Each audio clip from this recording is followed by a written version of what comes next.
Je m'interroge ce jour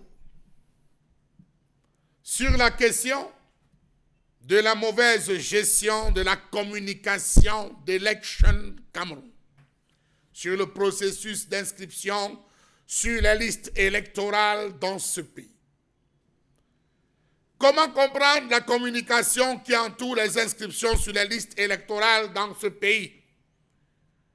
Qui peut encore faire à Election, ou que peut encore faire Election Cameroun pour rattraper la crédibilité des Camerounais? Comment comprendre cette façon qu'a Elecam de communiquer sur une opération aussi sérieuse que le renouvellement des inscriptions sur la liste électorale?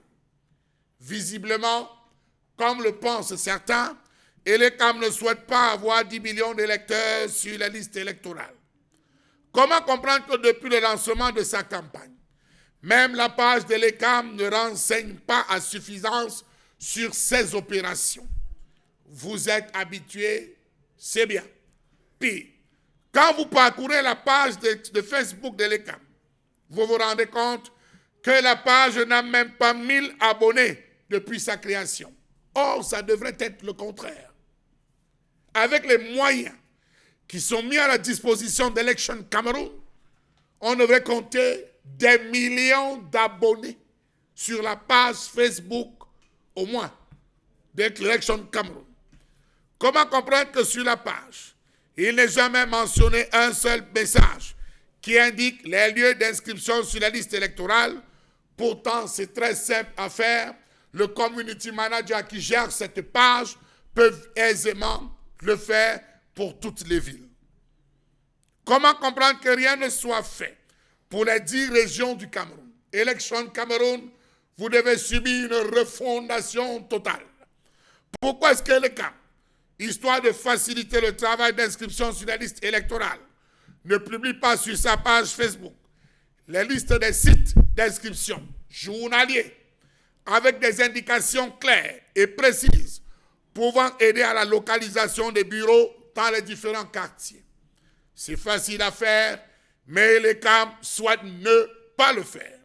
Comment comprendre qu'à la place de ces informations pratiques qui devraient être actualisées au jour le jour, pouvant booster les inscriptions massives sur les listes électorales, ce sont des images montrant le personnel de l'ECAM en réunion que vous verrez le plus souvent sur la page de l'ECAM.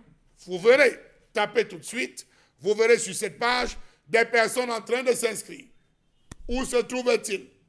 Était-ce les photos de 2023, 2022, 2021 ou 2021? Personne ne le saura. Toujours est-il que ceux qui s'inscrivent sont dans le sourire. Même le quartier a une plaque indicative, il n'en existe pas. Vraiment. Ces images et ces messages peuvent-ils édifier les potentiels candidats aux inscriptions? En rien. Comment comprendre qu'aucune politique marketing n'a été mise en place pour galvaniser les Camerounais à s'inscrire, mieux accourir, s'inscrire sur la liste? Le commerçant du marché Double Balle, le commerçant du marché Bonamoussad, le commerçant du marché Granga, 14e, ne sait pas où se trouve le bureau et les cams le plus proche. Les bensikineurs, dans leurs différents lieux de stationnement, ne savent pas où se trouvent les postes d'identification, permettez l'expression de l'ECAM.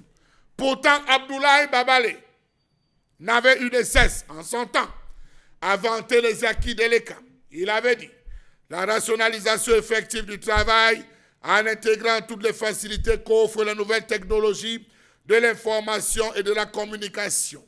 Et l'ECAM avait dit Abdoulaye Babale, à son époque, s'est équipé d'une flotte téléphonique, messagerie collaborative et une plus large utilisation des réseaux sociaux, Facebook, Twitter, Instagram. Point, fin de citation. Tapez et dites-nous.